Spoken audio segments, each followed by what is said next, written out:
can make a big difference. This is a brush. Most conditions that we're concerned about now are related to underneath the skull: occipital neuralgia, headaches, neck pain, decreased mobility, vertigo, ringing in the ears, tinnitus.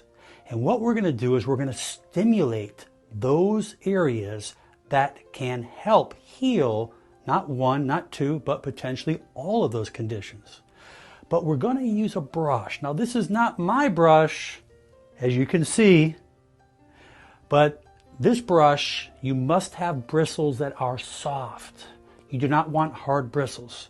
We're going to stimulate the suboccipital area by just taking the brush behind the skull. If you look right here in this diagram, that's the area we want to stimulate. And we're going to take the bristles and we're just going to go back and forth underneath the skull. You hear pounding. Now, if you look what I'm doing here, just stimulating that area. You don't have to hit it too hard, but just keep stimulating. I want you to do that for a good 45 seconds to a minute. After you do that, I want you to take the bristles.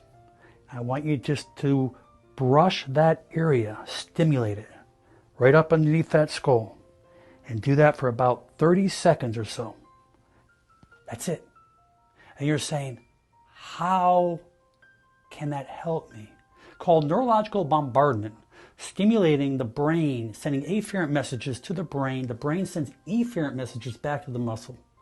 There is such a major interconnection of nerve pathways that take place underneath the skull. I want you to try this. You have everything to gain and nothing to lose. People saying, wow, my eyes became easier to see.